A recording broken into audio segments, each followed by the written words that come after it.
start with a confession. That I wrote my first 2 parenting books before I had kids. And this is a great country where you can become an expert at something you've never actually done before. I will be writing a book on brain surgery next. Not serious, obviously. But my kids are still pretty young, but now that my second 2 parenting books I wrote after I had kids. And I can say that even though my kids are young, so far so good. Pretty much everything I've talked about, my wife and I have a very similar parenting philosophy, and we've applied a lot of the stuff I've written about, and everything seems to be going just fine. Although I have to confess that in 15 years I might be writing another book entitled "I'm Sorry They Seem Like Good Ideas at the Time." But well, so far so good anyway.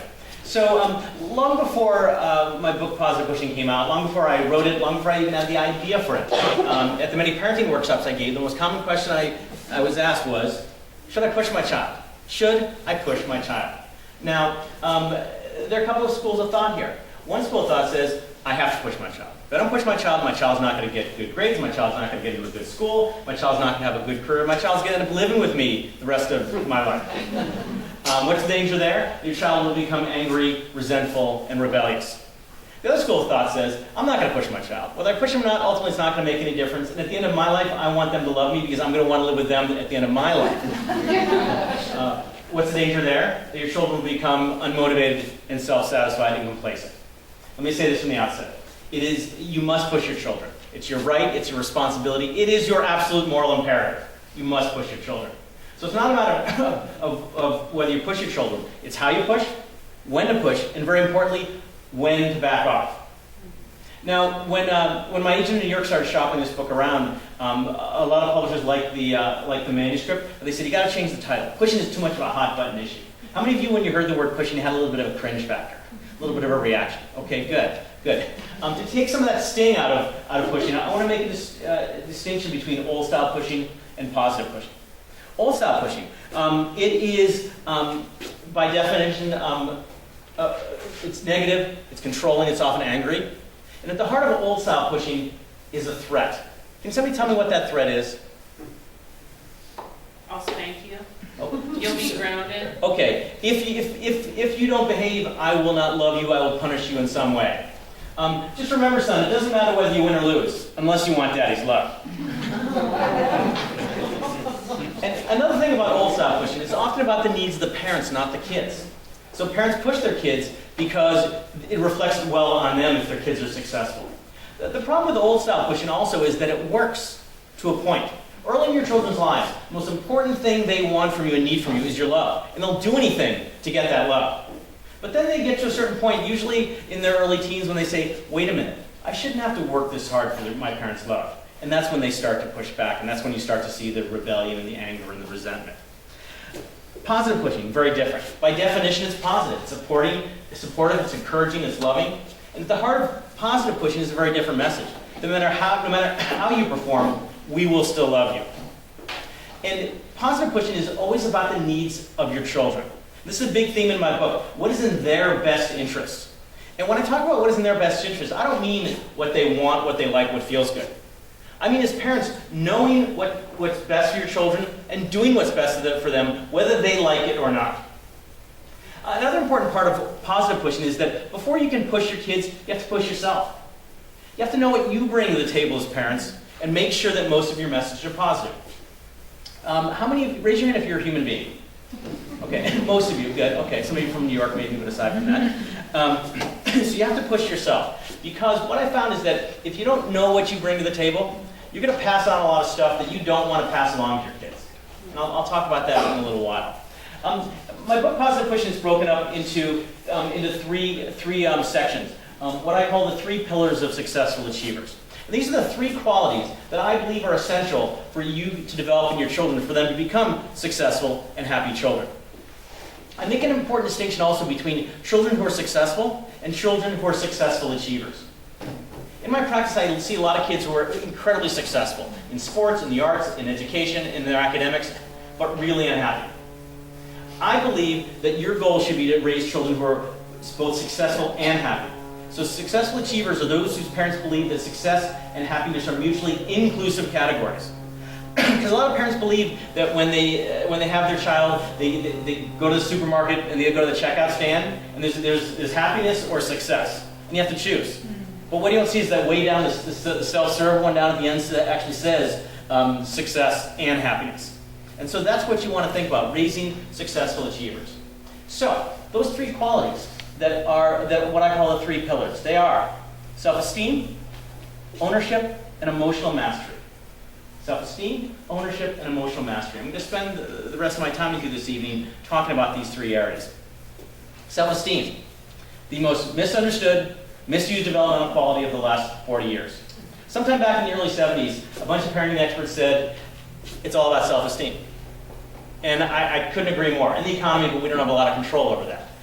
So, yes, self-esteem is important. But so what they told parents was, to raise kids with high self-esteem, you have to make sure that they always feel good about themselves.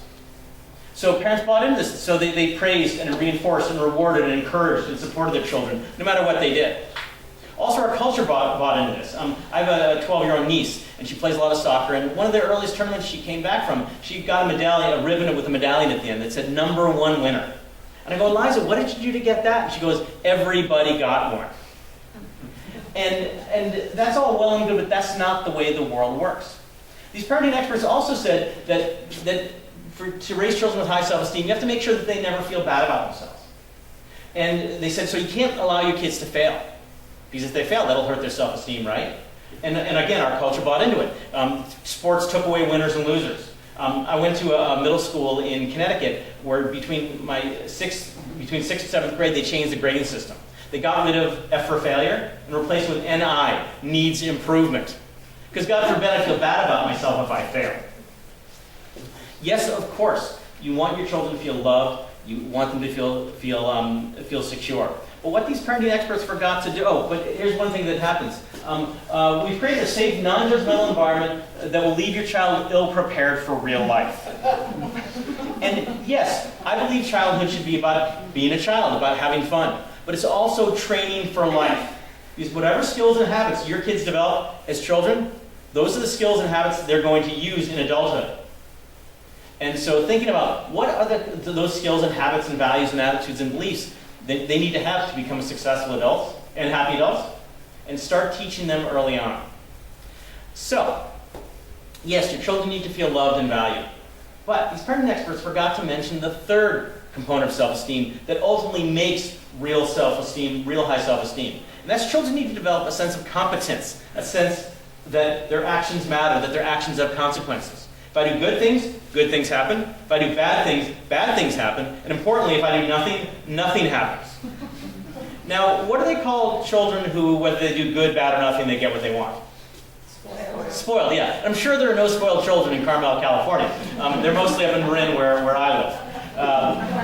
But again, think back. A child who learns this lesson that no matter whether they do good, bad, or nothing, they get what they want. Is that going to prepare them well for adulthood? No. As adults, are there consequences to your actions? At work, if you do good, what happens? You get promoted, you keep your job maybe, you get a raise. If you don't do good, then there are problems. So yes, you need to develop in them that sense of competence. But again, here's the problem. Kid comes back from a soccer game, we lost. He's got a trophy bigger than himself. Not very realistic.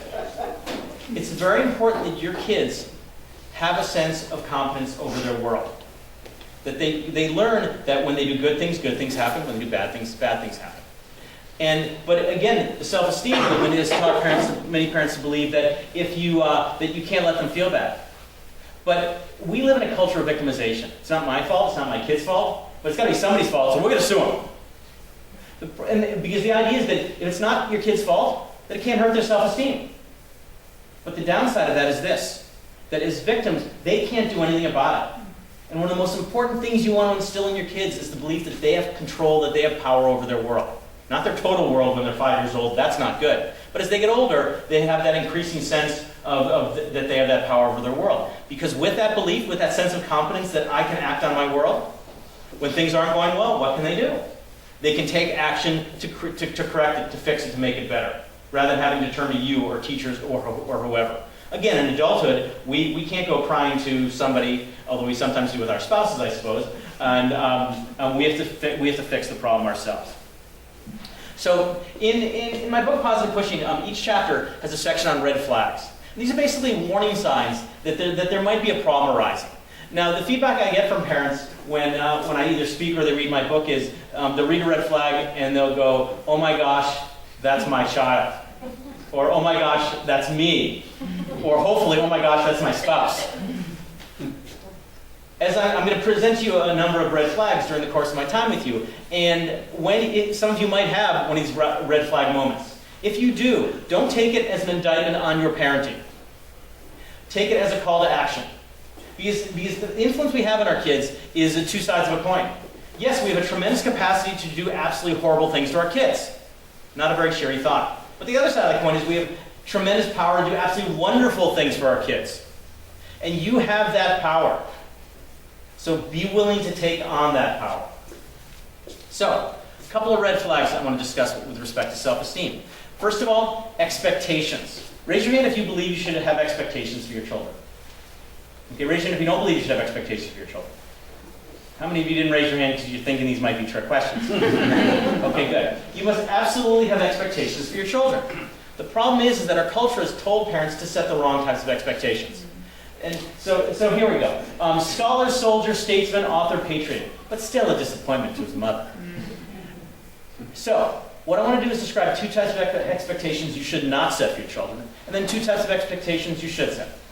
Let's start with the two types you shouldn't set. First type of expectation you should not set are ability expectations. We expect you to get straight A's because you're the smartest kid in class. We expect you to win this tennis match because you're the most gifted athlete out there.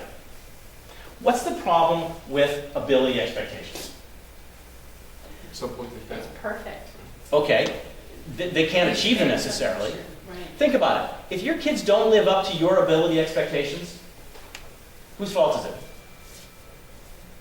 It's yours. Why? Because we set the expectation. No, you didn't give them good enough genes. Because people, every person is born with a certain ability. Can you give kids more knowledge and information? Yes. Can you increase their intelligence? No. Can you give them more athletic and artistic skills? Yes. Can you give them more ability? No. Kids are only born with what they have. And Carol Dweck, a psychologist up at Stanford, has done some wonderful research that's indicated that when kids are praised for their ability, they tend to develop a fear of failure. They tend to have persist less in tasks and show lower motivation. I'll get to praise in a little bit. So, don't set ability expectations. The other type of expectation you shouldn't set are outcome expectations. Outcome expectations. We expect you to win, we expect you to get straight A's. Now you're thinking, wait a minute. Let's get down to earth. We live in a world where results matter. He works and plays well with others. You don't see monuments to kids who work hard and play well. The ones who get the statues of things are people who accomplished something, who created outcomes. So here's the challenge. How can you create outcome somethings, because we live in a world where results matter, but not have outcome expectations? I want to make a distinction between outcome expectations and outcome goals, and just expectations and goals. Expectations are things that parents, coaches, teachers place on kids that kids really have no ownership of, and are sort of dragged kicking and screaming toward that expectation. Another problem with expectations is they're black and white. You either meet the expectation and succeed, or you fail to meet the expectation and you fail. But as Erica mentioned in my introduction, I'm real achievement oriented. I'm big into results. I'm big into doing stuff, and so I'm also big into goals. Well, it took that one out. Okay. And so there is a distinction between expectations and goals. Goals are very different. We are wired as human beings to have goals, and all of you, I'm sure, know the experience of how good it feels to set a goal, work toward a goal, and achieve a goal. Also, most things that kids do in life is fairly motivating. Fairly interesting. So, goals are things that kids set for themselves with guidance from parents and coaches and teachers that they have ownership of, that they want to pursue. So if you have to set outcome anything, set outcome goals. Because another thing about goals is they aren't black and white. It's about degree of attainment with goals. So let's use an example. Let's say your kid got an 82 in math, God forbid, last semester. And you set a goal of an expectation of a 93, or they set a goal of a 93. They get a 90. Did they succeed or fail at achieving that expectation? They failed at the expectation. Right, they failed at the expectation because they didn't get a 93. How about the outcome goal of 93? Success, because they showed improvement toward it. And your kids aren't going to achieve every goal, but if they improve from an 83 to a 90, that's big improvement. And that's what's important. Early in kids' lives, the results really don't matter that much.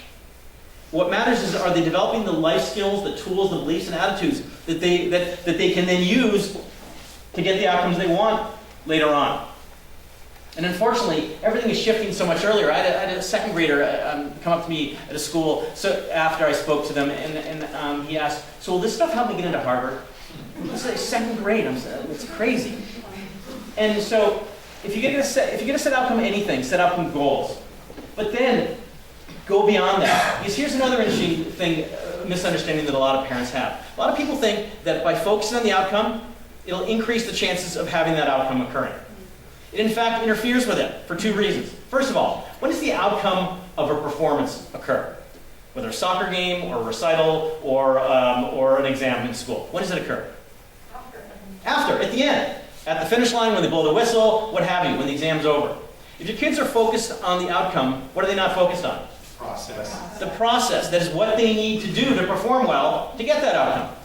Also, when they focus on the outcome, there is often a fear of failure. I travel the country speaking on these issues, and also in my practice. Fear of failure is epidemic in our culture. Why? Because in our popular culture, if you fail, that makes you a what? A loser. It's not just failing, it makes you a failure, and if you're a failure, you're not going to be loved, valued, appreciated, or worthwhile. And that goes back to the self-esteem stuff. So, by taking the kids off of the outcome goals, focus on the process, it actually increases the chances that they'll get the outcome that you want them to get. So yes, fine, help them set some outcome goals, mostly A's, do well in this tennis tournament, whatever it might be. But as soon as you do that, shift them to here, process goals. What do you need to do to achieve those goals? Because if they focus on the process, how are they likely to perform? Pretty well. If they perform well, what's the likely outcome? The one you wanted in the first place. So, ability expectations, out. Outcome expectations, out. Now the two types of expectations you should set. First type of expectation, effort expectations. And this is obviously incredibly obvious, but if you can teach your kids the value of hard work, they're going to be successful. How successful? Well, that depends upon the genes you gave them. But they're going to be successful at something. And so constantly reinforcing. It's about working hard, putting in the time, being committed, staying focused. And for these expectations, effort expectations, and the second one I'll mention, it is black and white. Because they need to develop the value of effort.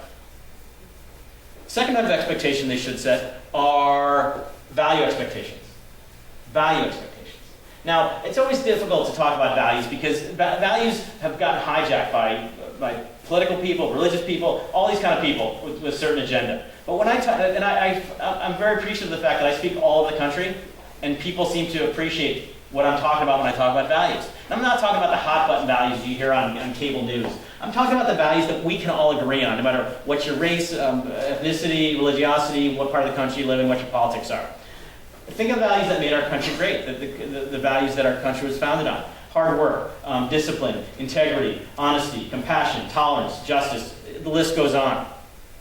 My second parenting book, which I actually didn't bring along, is about the role of teaching kids values and the impact of popular culture on those values. Because values are so important because they are the road signs for your kids' lives. Think about it. Whatever they value, that's the direction they're going to head. And so these days especially, you need to really emphasize the values you want to instill in your kids. Because if you don't, there's something out there called popular culture that wants your children to adopt its values. And I happen to be maybe a little biased, but I'm certainly militant about it, that the values that popular culture is teaching your kids are really destructive. There's very little good that comes out of popular culture except some basic entertainment. That's a whole other workshop. So, ability Outcome expectations out, effort expectations, value expectations in. Second red flag for self-esteem, fear of failure. I touched on it earlier. Fear of failure is epidemic in our culture. It's one of the top 3 reasons parents bring their kids to me. Now, what's interesting, though, is with fear of failure, what happens is that kids believe that if they fail, they will be failures. But what's ironic about these kids who have fear of failure is they actually do things that cause them to fail. So this is paradox here. They're terrified of failure, and yet they're doing things to fail. Because the fear of failure, there are 3 ways to avoid failure. The first way is don't play the game. You can't fail if you don't play the game. And this is where kids will drop out of school, totally underachieve. But in most cases, certainly in this demographic, that sort of thing is probably not going to happen. Another way to succeed, to avoid failure, is to succeed. So you'll see kids with a fear of failure becoming fairly successful. But the thing is that they never become truly successful. Because let's say failure's here and success is there. Someone with a fear of failure, what direction are they looking at? They're not looking at success. They're looking over their shoulder at failure. And failure is not just failing. Failure is this ravenous beast that's chasing them every moment of every day. And it can't catch them, because if it catches them, it's going to eat them. I was speaking to a group of high school kids last year, about 600 high school kids, and I was talking about these issues, and this girl comes up after and says, I brought up the issue of, so what is the dominant emotion that a kid with a fear of failure experiences when they've succeeded? Relief. Relief. That's the best they can do when they've had some success. And what's the relief? I dodged a bullet. I'm okay. That ravenous beast hasn't caught me. What's the dominant emotion when they fail? Disappointment? No. Disappointment is way too kind an emotion. Everybody, we're wired to experience disappointment. Because when we're disappointed, what are we motivated to do? Do better so we don't feel disappointed. Exactly. What happens is these kids are devastated because it is a direct attack on their value as people. But I struggled for a couple of years with this idea where you have kids, I forgot, the third way kids avoid failure is to engage in what's called self-sabotage or self-defeating behavior. That's where they do things to ensure failure, but they have an excuse. And it's when my head wasn't into it, or I was sick, or my teacher's too tough, or this class isn't fair. And that excuse protects them. You have to still love me. I'm still a worthwhile person, because if things had worked out, I would have succeeded. So again, I struggled for a couple of years trying to figure out this paradox of kids are terrified of failure, and yet they're failing. And they actually unconsciously do things to ensure failure. So what I came to see was this, is that kids aren't really afraid of failure. They're afraid of total failure. Total failure. Here's how I define total failure. Giving it everything you've got and not achieving their goals. Doing everything they possibly can to achieve their goals and not achieving their goals. What do kids say when I ask them this? Is total failure a good thing or a bad thing? What do they say? It's a bad thing. It's not a bad thing. It's the worst thing in the world. Because if a child experiences total failure, what do they have to say about themselves? Worthless. Worthless? I'm just not good enough. Because they've already given it everything that they've got. And no kid wants to have to say that. But here's the interesting thing. My definition of total success. Giving it everything you've got and achieving your goals. Good or bad thing? It's not a trick question. It's a great thing. What do total failure and total success have in common? Given everything you have. Thank you. Given everything you have. Because at the end of the day, that's all you can do. Because let's think of the Olympics. Top 15 ski racers in the world. Some of you are probably skiers. They all are giving it everything they've got to get on the podium, to be at the top of the podium. And yet, on the day of the race, how many are going to be total failures? All but one. Right, 14. Exactly. And then all the others who might be striving as well. So, for me, the goal is total failure. It's not the goal, it's a goal. Because will your kids be disappointed if they experience total failure? Absolutely. But they will also experience great pride and inspiration of looking back and saying, I left it all out there. Because one of the most important lessons I try to get kids to understand is that there's one emotion that your kids never want to have to experience. What's the emotion? Regret. Thank you, regret. What's regret? Well, it means you wish you had done something differently. In this case, I wish I'd tried harder. That's far more painful an emotion than disappointment. At one point, my goal as a ski racer was to become the best ski racer in the world. I reached a pretty high level, but I reached a point where I realized it just wasn't going to happen. And I blame my parents for that, because they didn't give me good enough genes. But so I experienced total failure. Now, of course, I was disappointed. But all the things that I gained from that experience enabled me to then simply find something else. And in college, I found psychology. And then I simply shifted my goals to that. And they don't have world rankings in terms of psychology, but I like to think I'm fairly good at what I do. And so the idea is that you want to allow your children to fail. And when I speak to kids and I say this, I want you guys to fail, they go wild. They were going to run home and say, this doctor guy said I could fail. But then I say, wait a minute, not repeatedly on the same thing. Because if your kids aren't failing, they're not pushing themselves, they're not challenging themselves, they're not growing, they're not getting out of their comfort zone. They are not heading toward total something. Total success or total failure, I don't know. You want them to fail. It's important for you to go home, and if you haven't already done this, talk to them about what it means to fail. The most successful people in every walk of life in the history of the world failed frequently and monumentally on the way to success. And yet, as parents, do we hate to see our kids fail? Oh my gosh, it tugs at our heartstrings and it tugs at our ego too, our self-esteem, because we're invested in our kids. You have to let them fail. And by the way, going back to the self-esteem stuff, if they don't fail, they're never going to develop self-esteem, because they're not going to develop that belief, well, okay, I failed. Well, what now can I do to succeed in the future? That's how people become successful. And J.K. Rowling of Harry Potter fame, her book was rejected by 34 publishers before the small press, Scholastic, bought it. Formula 409, you guys know Formula 409, the spray cleaner? Do you know why it's called Formula 409? Because the first 48 iterations failed. So there are all these kind of examples, and we hate to see our kids feel bad because we feel bad, but you want your kids to feel bad because they sit down and figure out, okay, how do I deal with this? I got it, Mom. You don't want to be there backing up your kid every time. They fall down and go boom. Applaud it. They'll get back up if you let them. Third red flag for self-esteem. It's my favorite topic. Praise. Should you praise your child? Raise your hand if you should praise your child. Okay. What is the most common form of praise that you hear in the classroom, at home, in the playground, the soccer field?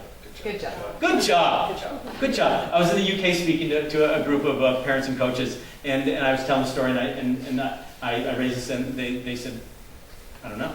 And I said, good job. And they go, you know what they say over there? Well done. And then not just well done, but well done indeed. Do you know what I think of good job? If I had $1, if I had a nickel, if I had a penny for every time I heard good job, since we had kids, I'd be a wealthy man today. Here's what I think about good job. It's worthless praise. It's lazy praise. It has no value. First of all, it mentions it's a job. Okay, your kids will have jobs later on. They don't need to worry about jobs at this point. Also, what's the purpose of praise? It's to reinforce attitudes or behaviors or values that you want them to repeat. And yet when you say good job, well, what about it? It was good. A couple of options here. I do a lot of work in the tennis world, and a few years back I was fortunate to give some workshops with Wayne Bryan, who's the father of Bob and Mike Bryan, the #1 doubles team in the world, 10-time Grand Slam event winners. And we were speaking at this major tournament in Southern California, and to this group of parents, and this question came up, so what should I say after my kid comes off the court? If they did well or didn't do well? And so let me ask you guys, what should you say to your kid after they walk off the court? Or soccer field, or whatever kind of situation it is? No, not good job. Passive, you went. Okay, how do you feel about that? Do you think your kids really want to talk to you after they win or lose? Yeah? I really enjoyed watching you perform or play. Or Okay, but you know what? That could be about you then, instead of them. Possibly, That was a possibly. really good backhand. Really good, but maybe it wasn't. What do you know about tennis?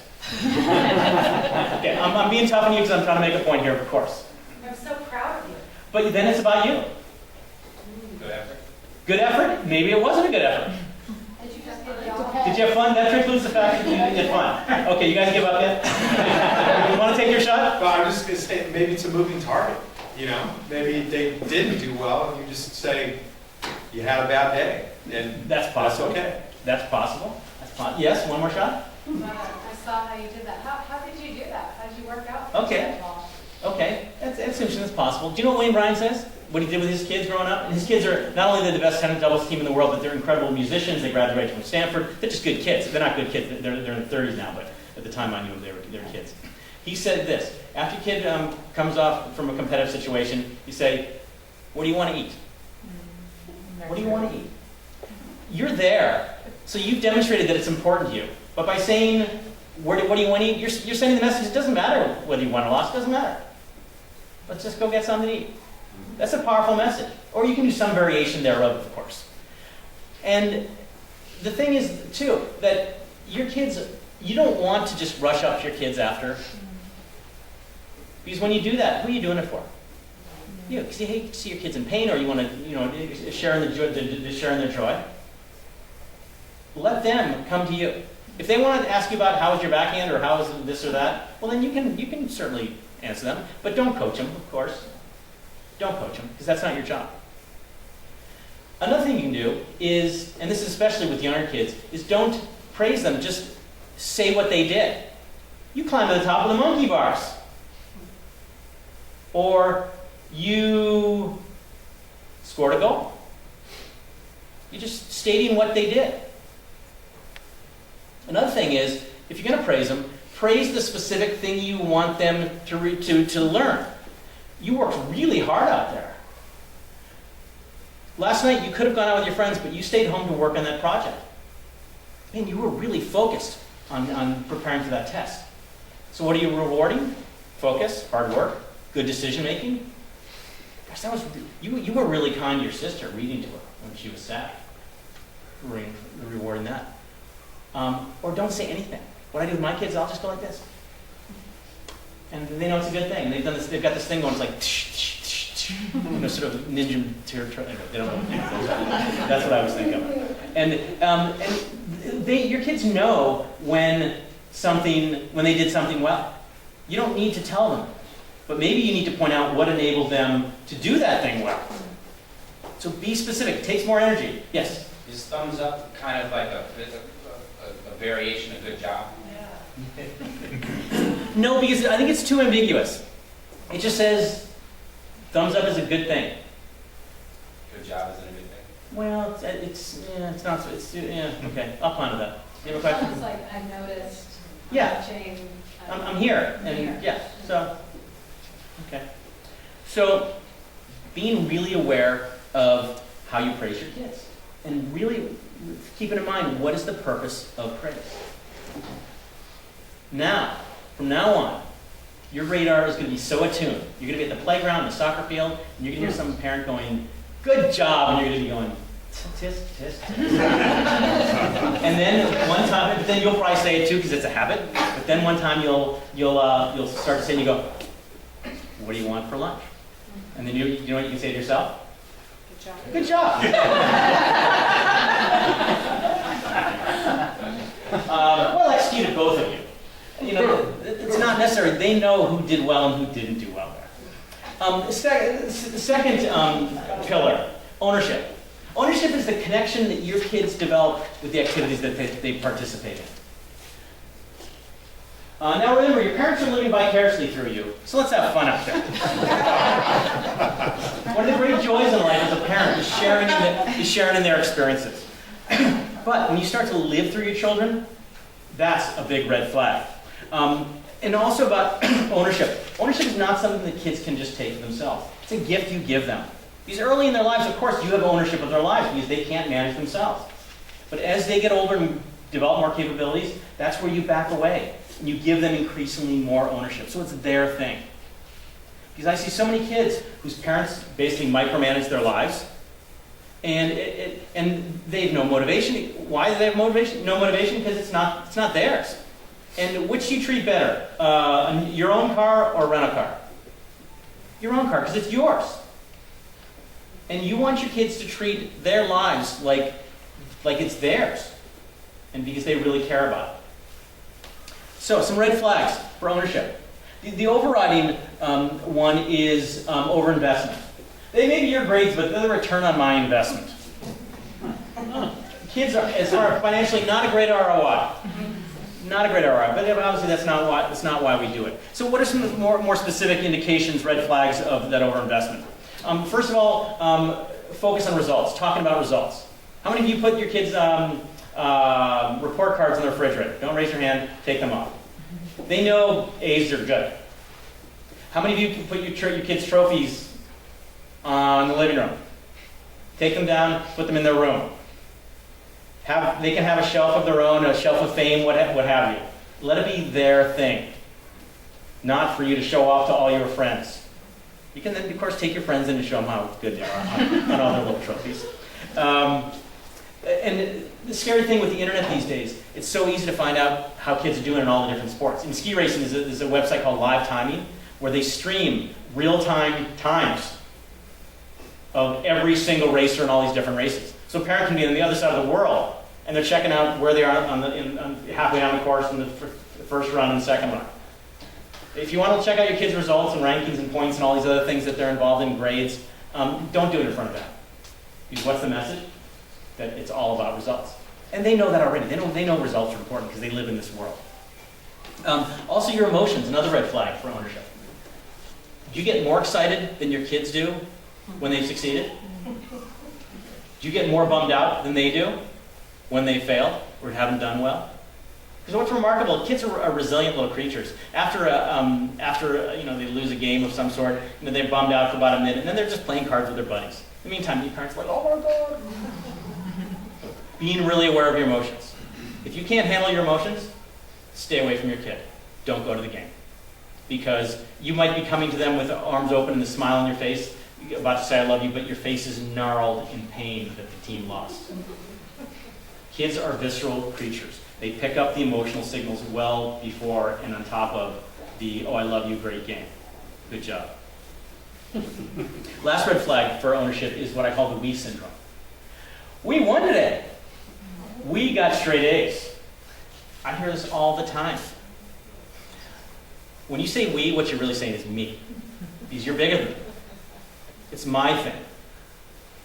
And that sends a very powerful message. Also, I don't see you guys out there in the soccer field or the tennis court or the ski hill. I don't see you taking the exams. One thing I love to do when I work with junior sports programs is have a parent training day. I don't mean where I come in and train the parents to be better parents. Parent training day is where they come out and have to do what the kids do. Because if you don't have a high-level athletic background, you don't realize how hard it is to learn new skills, to be up at the plate with the bases loaded in 2 hours. That's hard. And interestingly enough, when I work with kids whose parents were world-class athletes, the parents are the best. Uniformly. Why? Because they know how hard it is. And they don't place that burden on their kids. So, how do you create ownership in your kids? A couple things. First of all, help them find a passion. Help them find something that they care deeply about. Now, can you give a kid a passion? Absolutely not. How can you do it? Number one way, be passionate about something. If you get really stoked about something, they're going to get this idea like, oh, it's good to care deeply about something. Make it a value in your family. And then expose them to a lot of stuff. Not all at the same time. Not just things that you're interested in. Because you never know what that passion might be. And by the way, shopping and video games are not passions in my book. Unless you're creating the video games or designing the clothing. Personal bias on my part. Oh yeah. Also recognize that not every kid's going to find a passion. People find passions at 6, 16, 26, or 66. All you can do is create a setting in which they might find that thing. And also, I actually think that there are some people who just aren't wired to find passions. Because passion requires intense feelings about something. And there's some people who are just wired stoically, where they just don't feel very strongly. It's not a bad thing. But also, if you can help them find something they care deeply about, it can actually save their lives. Because your kids are probably going to be drawn to do some pretty bad things as they get older, just like you did when you were younger. And if they come to a fork in the road and it's Friday night, and they don't care about anything, like soccer or science or whatever, and their friends want to go out partying and drinking, and they're bored, they're probably going to go down that road. But if they care about something, they're going to come to that fork in the road and they're going to go, you know what, it'd probably be fun to go out with my friends, but you know what, I have a soccer game tomorrow, or I really want to finish this project because I'm really into it, and that's going to take them down a good road. So it can actually save their lives. Yes? What if you have a stoic kid who is happy to do some things but has that even keeled? You just keep exposing them? Or Yeah. You just keep exposing them and don't necessarily look for a passion, but it's just something that they enjoy doing.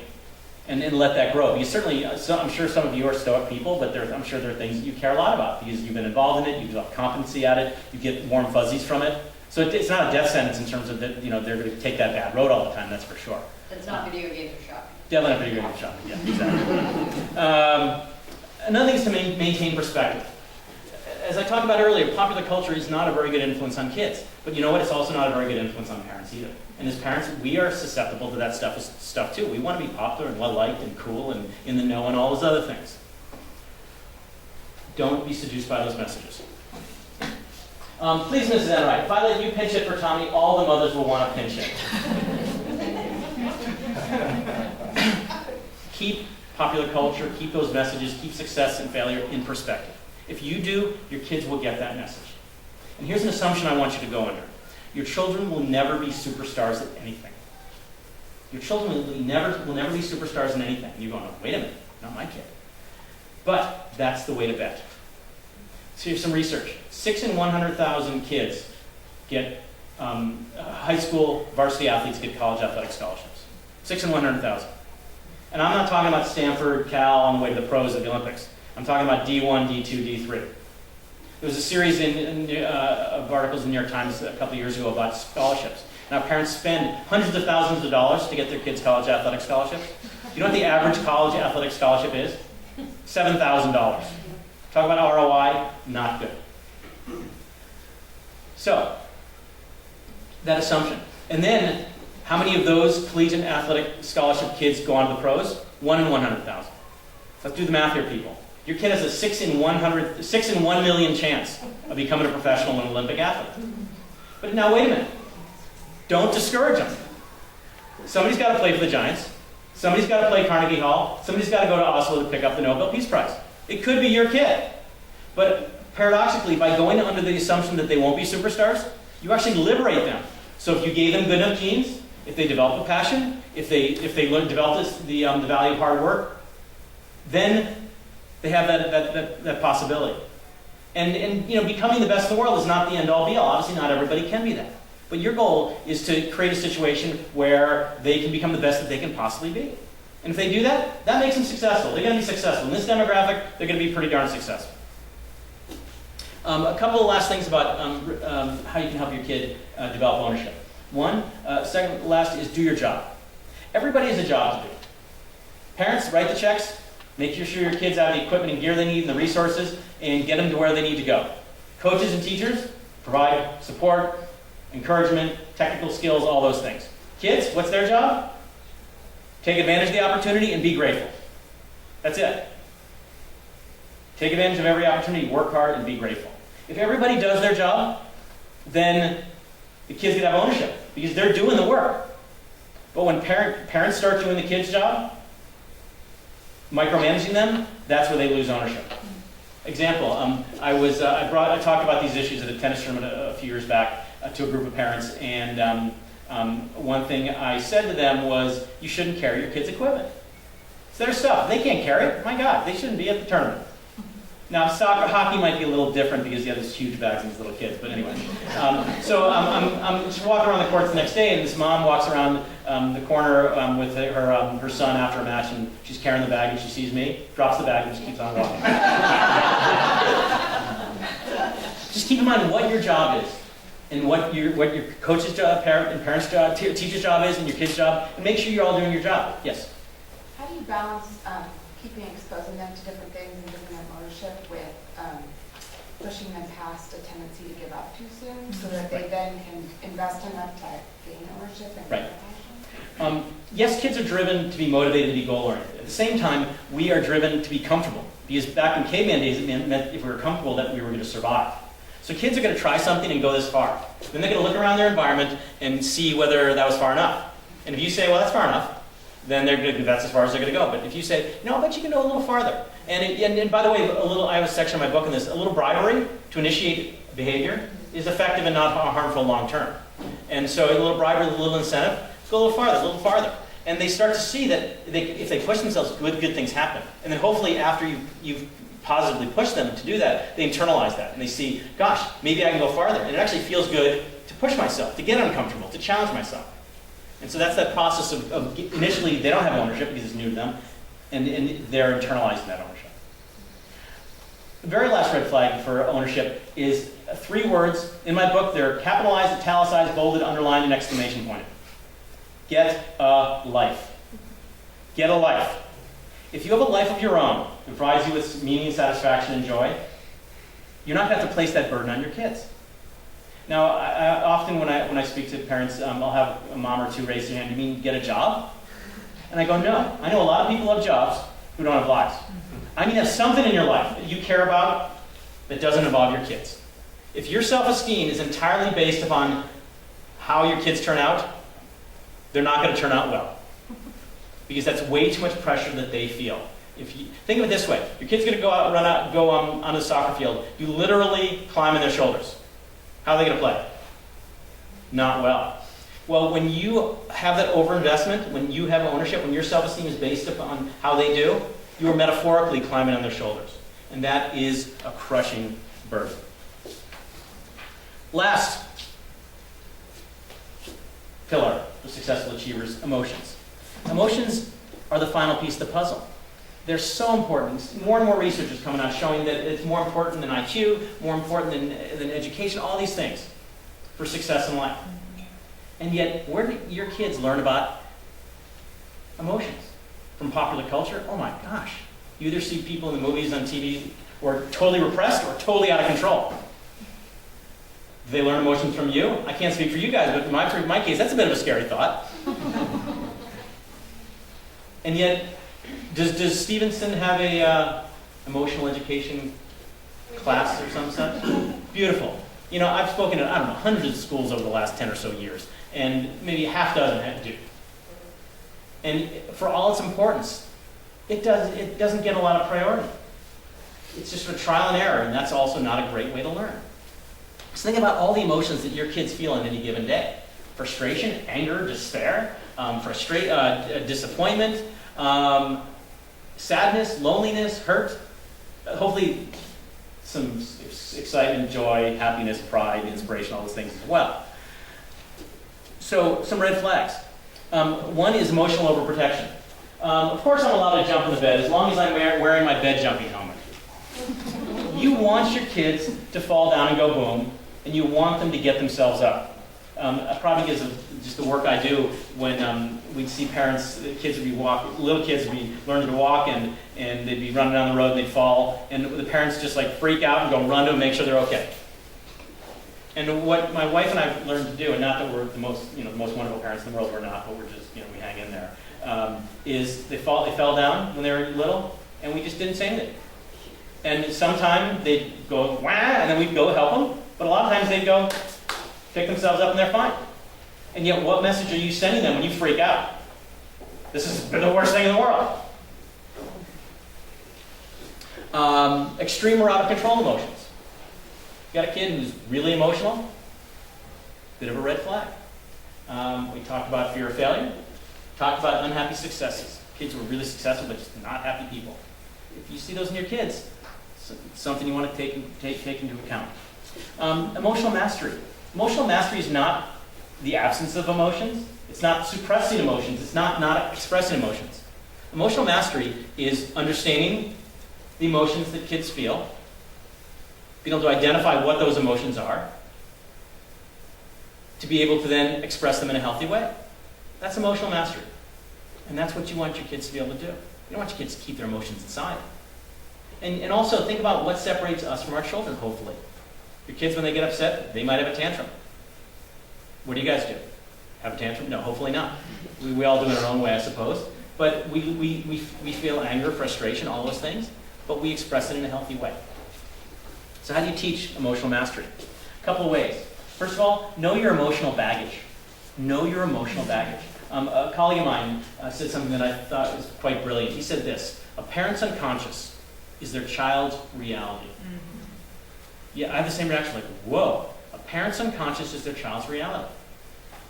You guys are human beings. You bring a lot of good stuff from your upbringing. You probably bring some not so good stuff. If you don't know your baggage, you're going to pass it on to your kids. If you're angry, they're going to be angry. If you're sad, they're going to be sad. If you're scared, they're going to be scared. Because you're going to be sending those messages to them. Know your baggage. Self-help books, talks, clergy, therapy, whatever it is. Know your baggage. Allow your children to experience all their emotions. Allow them to feel bad. After a game, when they're frustrated, bummed out about something, just don't go up and placate them, assuage them, and distract them. Those are your needs being met there. Allow them to feel bad. Allow them to go sit down after a game and just cry. What's going on? And at some level, they'll be asking themselves, depending on how old they are, why am I feeling this way? What's causing this? How can I feel better in the future? That's how they learn to gain emotional mastery. Kids can't develop emotional mastery if they are not allowed to experience emotions. Then engage in emotional coaching. So you're feeling pretty sad. So what happened? Yeah, when I'm in this situation, this can happen. Because here's where you want to go. Today we're going to explore and paint how we feel when we're picked up late from preschool.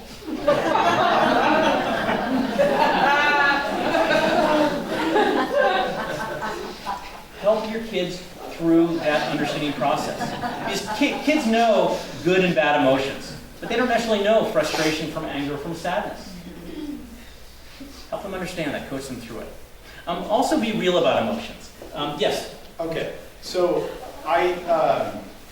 when they're experiencing that emotion, which I have tons of examples of that with my own kids, you know, they miss a goal, whatever, and they start to spew out, I'm just going to quit, this and that. Is that the time to redirect them, or just let them blurt it all out? Let them blurt it out. When kids are emotional, when people are emotional, can you reason with them? No. No, don't try. Let them get it out. Let them calm down, and then you can sit down later on and say, okay, let's go back and talk about this. What went on here? What were you feeling? Because in that situation, there was a threat of some sort that caused the outburst. You want to get them to understand that. Yeah. So being real about emotions.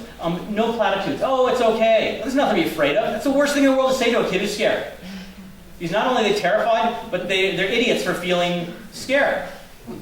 Be real about emotions. Your mother wasn't supposed to give you away, but you're back now, and that's all that matters.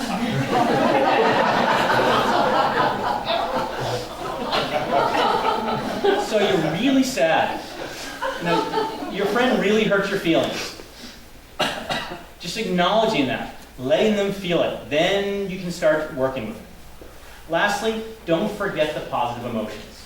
And in fact, when I sent the first draft of the manuscript for this book to my editor, she emailed back and said, well, what about the positive emotions? I've written this entire chapter on emotions, hadn't mentioned one positive emotion, which is probably putting me on the couch. We don't want to go into that. But remember, emotions are two sides of the same coin. Kids can't feel joy, excitement, and pride unless they're able to experience sadness, frustration, and anger.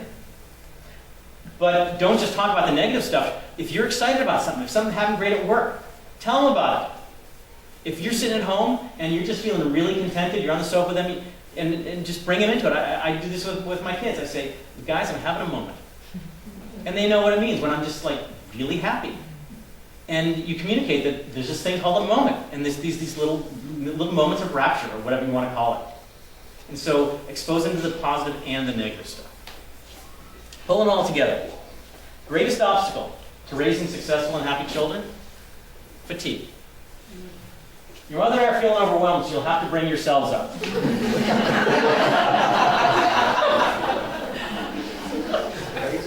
Fatigue leads to one of the worst words in parenting. Expediency. Expediency. It's doing what's easiest for you. Now, before I go off on a rant here, let me say that some expediency is fine. As parents, as humans, we need a break. We need to bathe occasionally. We need to have a martini or whatever your drug of choice is, whatever it might be. But it should not be the default. You make a judgment here. If you give your kid an iPhone whenever they get bored or cranky, that's expediency. That's meeting your needs, not theirs. Playing with iPhone, iPad every once in a while, that's fine. But I see so often, at least in Marin, parents who do it every time their kids get a little bit irascible. What's the lesson the kids learn there? That I'm going to get my needs met, I'm going to be placated, I don't have to just step up and shut up and respect what's going on here. Also, be the parent. Popular culture tells parents you need to be friends with your kids. It is not your job to be friends with your kids. Also, when I speak to kids, I ask them, so how do you feel about being friends with your kids? They look at me like I'm from another planet. Do you know why?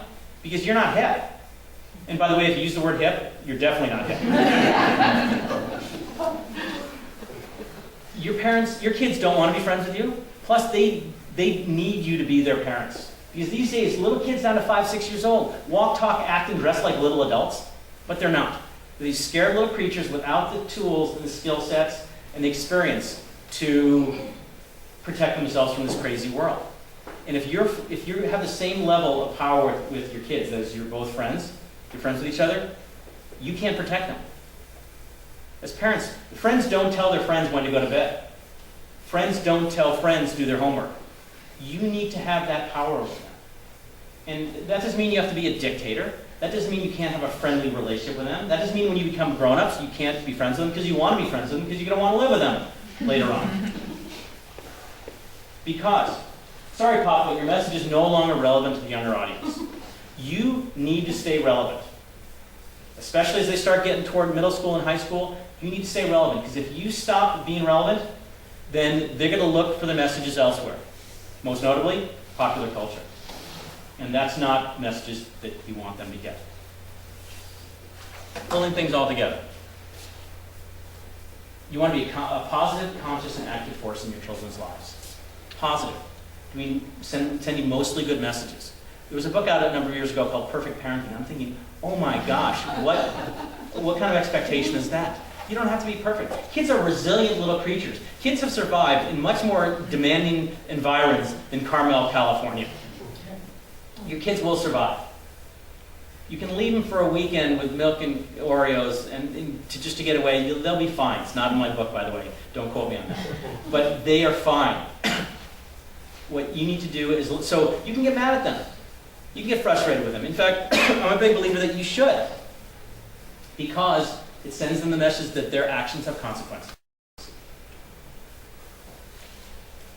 Be conscious. Knowing what you bring to the table as parents. Making sure that most of those messages are good messages. Knowing your baggage. Lastly, active. Yes, the weekly parent-family meetings can be very helpful. But the real learning occurs from just you being you. By you just interacting with them, being their parents, being a part of the family. You're constantly presented with teachable moments in which you can present them with all these tools, values, attitudes, beliefs that will enable them to become successful and happy people. Very last thing. Got an email from a mother a long time ago after hearing one of my talks. Most people think it's okay to spank children. Most people think it's wrong to spank children. So I experimented with other strategies to calm my son when he has one of those moments. Your kids ever have one of those moments? Yeah. One that I found very effective is to take him for a car ride. He usually stops misbehaving quickly after our ride together. I've included this photo in case you wanted to try this technique with your children. I can assure you that it's very effective.